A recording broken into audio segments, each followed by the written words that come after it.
Never, under any circumstances, open the door to room 214 after midnight, no matter who knocks or how desperately they cry. That single sentence was scrawled in thick, black ink at the very top of a crumpled piece of paper.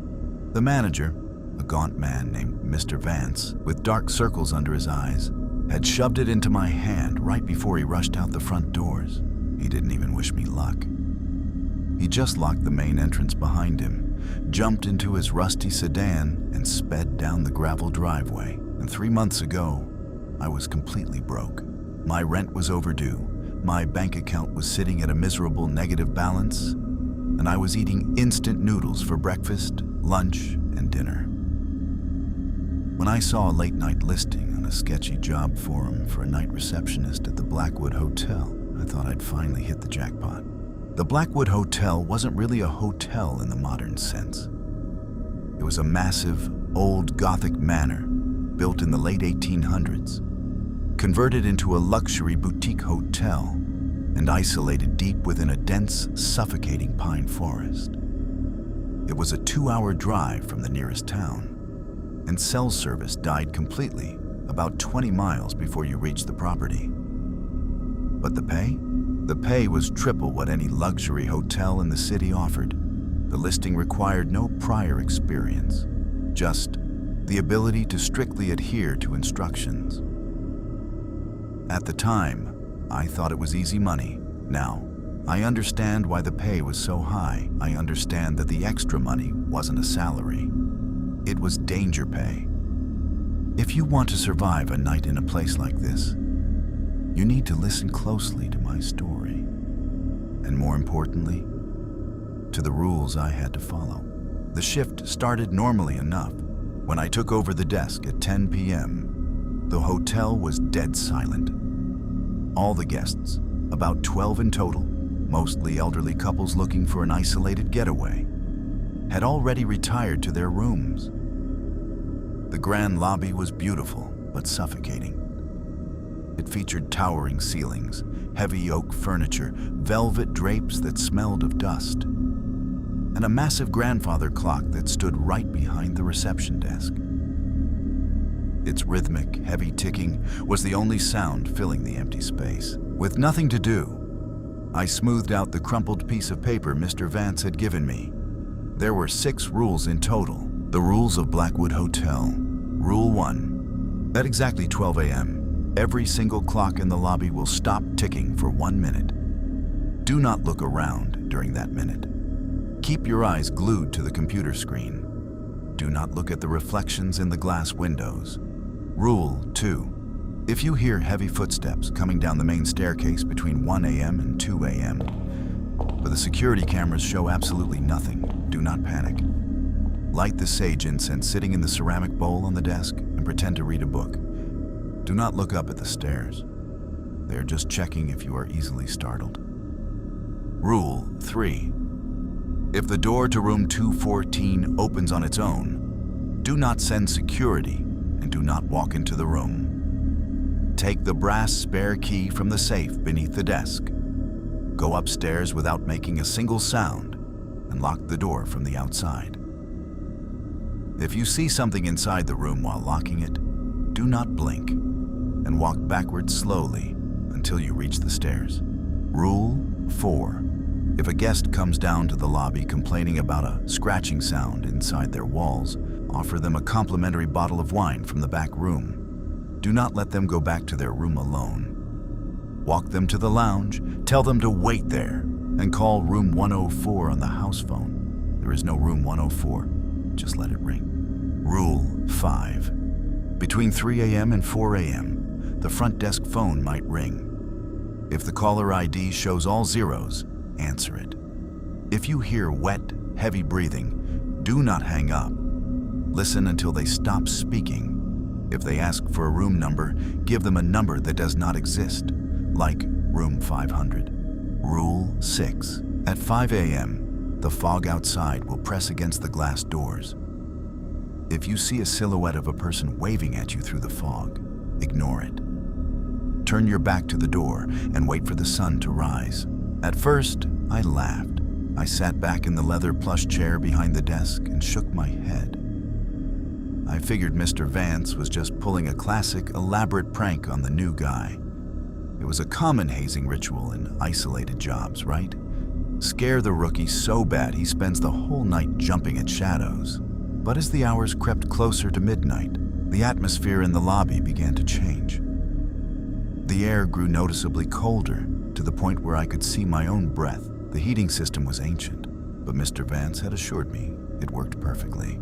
I shrugged it off, pulling my jacket tighter around my shoulders. Then I looked at the digital clock on the bottom right corner of the computer screen. 11:59 p.m. My chest tightened slightly, an involuntary reaction to the silence. I found myself staring at the grandfather clock's swinging pendulum. Tick, tock, tick, tock. The digital numbers flipped. Instantly, the rhythmic ticking of the grandfather clock stopped dead. The pendulum froze mid-swing, tilted at an unnatural angle. The sudden, absolute absence of sound was violent. It felt like the air pressure in the room plummeted, making my ears pop. Keep your eyes glued to the computer screen. The first rule echoed in my mind. I forced my gaze away from the frozen clock and stared intently at the monitor. My eyes began to water from the strain of refusing to look away. Out of the corner of my eye, I could see the large floor-to-ceiling glass windows that looked out into the pitch-black forest. I didn't look directly at them, but in the dark reflection of the glass, I could see the shape of the lobby behind me. And in that reflection, the heavy velvet curtains on the far side of the room were slowly pulling back. A pale, unnaturally long hand emerged from behind the fabric, followed by the blurred outline of a face pressed against the inside of the glass window from the outside. Even though the window was on the second floor's balcony level, a soft, wet tapping sound began on the glass. Sweat dripped down my forehead. My heart hammered against my ribs like a trapped bird. Every fiber of my being screamed at me to turn around, to run, to look at what was tapping. But I forced myself to stare at a random spreadsheet on the monitor, tracing the lines over and over again with my eyes. Finally, the grandfather clock let out a loud, heavy tick. The pendulum swung back to life. The air warmed up instantly, and the wet tapping stopped. A wave of relief washed over me. But it was accompanied by a sickening realization. This wasn't a prank. The rules were real, and I had 5 more hours to go. By 1:15 a.m., I was a nervous wreck. I'd checked the security cameras a dozen times, but the monitors showed nothing but empty, dimly lit hallways. Then, a sound broke the silence. It was the unmistakable sound of heavy, dragging footsteps coming from the grand wooden staircase at the far end of the lobby. I froze, my hand hovering over the mouse. I slowly shifted my eyes to the camera monitor covering the staircase. It was completely empty. The black and white feed showed nothing but the polished wooden steps. Yet, the sound continued. It was getting closer, moving down the stairs at a slow, deliberate pace. The wood groaned under an immense, invisible weight. My hands shook violently as I grabbed a box of matches from the drawer.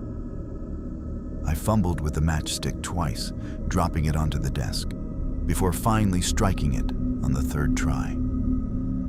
I pressed the flame against the tip of the sage incense sitting in the ceramic bowl. A thick, sweet stream of gray smoke began to spiral into the air. I grabbed a random binder of hotel invoices, opened it, and forced myself to read the numbers out loud in a shaky whisper. Invoice 402. Paid in full. January 12th. The dragging footsteps reached the bottom of the stairs. They transitioned from the wood to the marble floor of the lobby. The sound stopped right in front of the reception desk. I could smell something awful. The distinct metallic stench of old blood mixed with stagnant swamp water. The air directly in front of me distorted, blurring the view of the lobby's sofa like heat rising off asphalt. Whatever was standing there was massive. towering over the desk. I kept my head down, staring at the invoice binder, my voice trembling as I continuing to read meaningless numbers. Invoice 403, balance due, $50. A cold, wet draft blew across the desk, rustling the pages of the binder. I felt a phantom sensation of fingers hovering just millimeters away from my hair. I didn't look up. I didn't flinch. I just kept reading. After what felt like an eternity, a long, raspy sigh echoed through the empty lobby, and the heavy dragging sound began to move away, heading toward the back corridors until it faded completely. I slumped forward onto the desk, gasping for air. I wanted to quit. I wanted to grab my keys, run to my car, and drive through the gates, even if it meant ruining my tires. But the keys to the main entrance were gone. Mr. Vance had locked them from the outside. At 2:30 a.m., a bright red light began flashing on the master console of the reception desk. It was an alert from the electronic lock system. Room 214, door opened. My stomach dropped. Room 214 was on the second floor, at the very end of a long, narrow hallway. According to the guest registry, room 214 hadn't been checked out to anyone. It was supposed to be completely vacant. Rule 3. Take the brass spare key from the safe beneath the desk.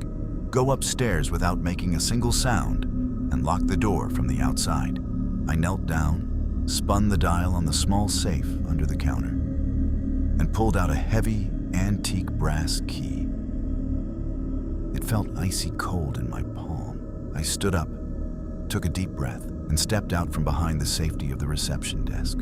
The lobby felt massive and predatory now. Every shadow seemed to stretch toward me as I walked toward the grand staircase. I placed my feet carefully on the wooden steps, making sure to step near the wall where the wood was less likely to creak. Step by step, I ascended into the darkness of the second floor. The second floor hallway was long, lined with identical wooden doors and a deep red carpet that muffled my footsteps.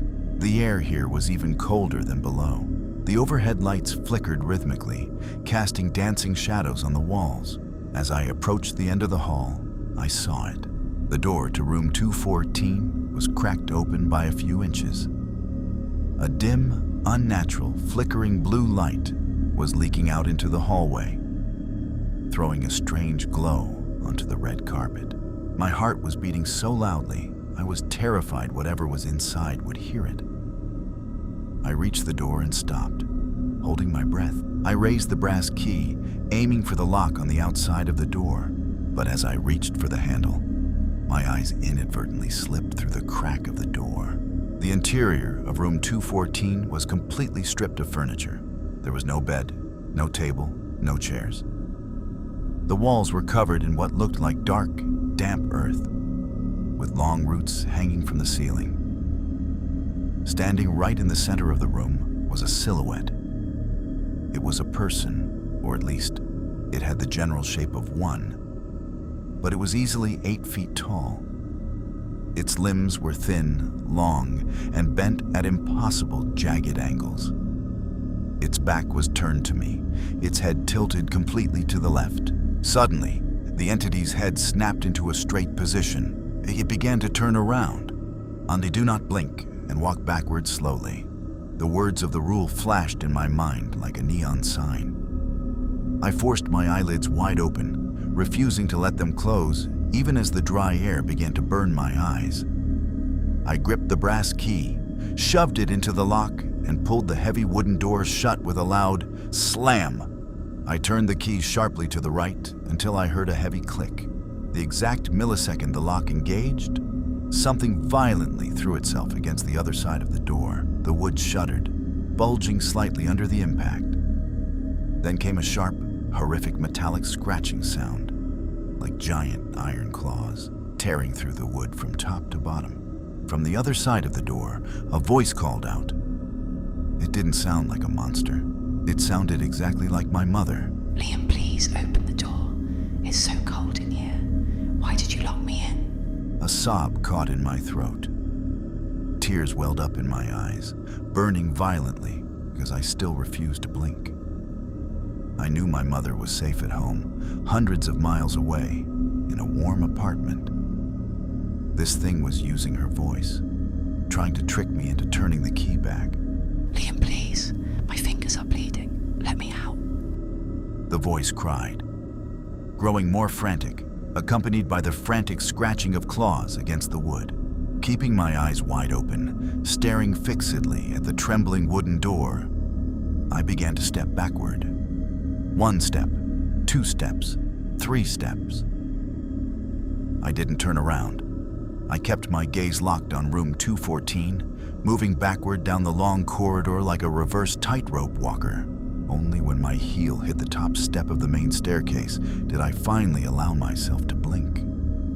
A flood of tears spilled down my cheeks. I turned and practically threw myself down the stairs, scrambling back behind the reception desk, collapsing into the chair, panting and sobbing. I checked the clock. 3:15 a.m. Before I could even process what had just happened, the loud, jarring ring of the desktop telephone shattered the silence. I jumped, nearly knocking over the ceramic bowl of incense. Rule 5. If the caller ID shows all zeros, answer it. If you hear wet, heavy breathing, do not hang up. Listen until they stop speaking. My hand was shaking so badly I could barely lift the receiver. I brought it to my ear, my voice nothing more than a raspy whisper. Blackwood Hotel, front desk. There was no reply. For several long seconds, there was only static. Then, a sound came through the speaker. It was the sound of wet, heavy breathing, deep and ragged, like someone whose lungs were filled with fluid. The sound was incredibly loud, as if the person was pressing their mouth directly against the microphone. I sat there, holding the phone to my ear, paralyzed. The breathing went on for a full minute, changing in pitch, occasionally turning into a sickening, wet, gurgling sound. Then, the breathing stopped. A voice spoke. It didn't sound human. It sounded like multiple voices speaking in unison. Give us a room. The voice said, the words distorted by static. We are cold. My mind raced, searching for the rule. If they ask for a room number, give them a number that does not exist. We have a vacancy, I stammered, clearing my throat to find my voice. Yes, room 500 is ready for you. The hotel only had 3 floors, with a maximum of 30 rooms. Room 500 did not exist. There was a long pause on the other end of the line. The wet gurgling returned for a brief second, followed by a sharp, high-pitched screech of static that made me wince and pull the phone away from my ear. Then, the line went dead. I slammed the receiver down on the cradle and buried my face in my hands. My mind was spinning. The sheer psychological toll of surviving minute by minute was exhausting. The next 45 minutes passed in an agonizing blur of paranoia. Every creak of the old manor felt like a physical blow. Every shadow cast by the flickering lights looked like a reaching limb. I kept my eyes on the security monitors, but they remained empty. A stark contrast to the horrors I knew were lurking just outside the frame. At exactly 5 a.m., a thick, unnatural fog began to roll in from the forest. I watched through the massive glass front doors as the white, heavy mist swallowed the gravel driveway, the trees, and the outdoor lights.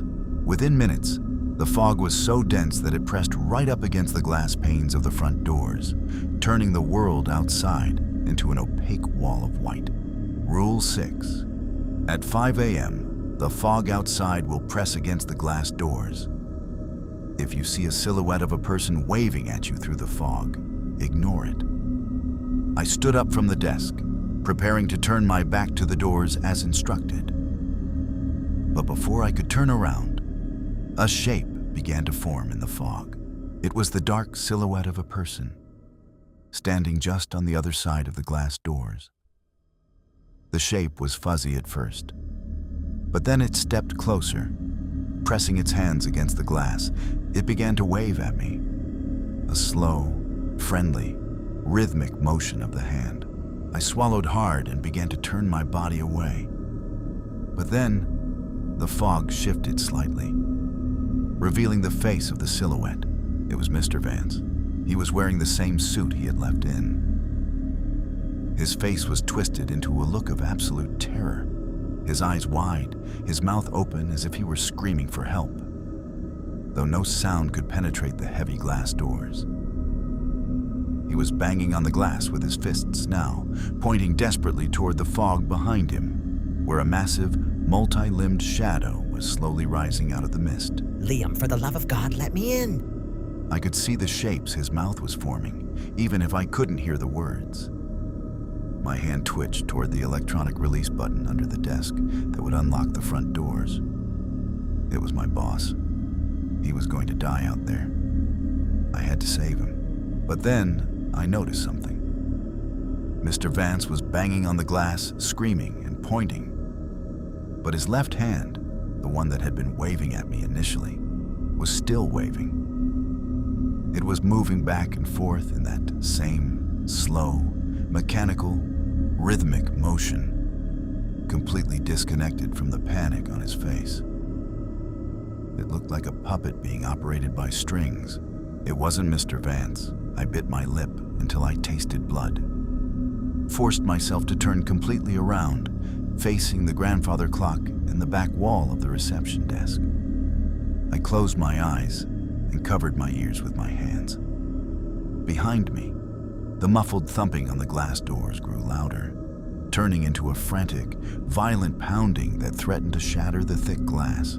I stood there, body rigid, praying, counting the seconds in my head. The pounding went on for what felt like hours. It was a symphony of chaos, screams, scratches, slams, and the wet, heavy breathing echoing from the hallways behind me. The Blackwood Hotel was throwing everything it had at me, trying to break my resolve, trying to make me look, trying to make me open a door, but I held on. I didn't move, I didn't look. And then a sharp, golden light pierced through the darkness behind my eyelids. I opened my eyes and turned around slowly.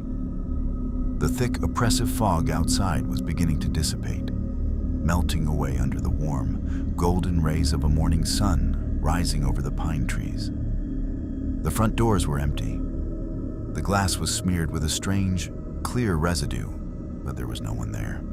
I looked at the grandfather clock. The heavy click of the main entrance doors unlocking echoed through the lobby. A second later, the rusty sedan pulled up the gravel driveway. The door opened, and Mr. Vance walked in.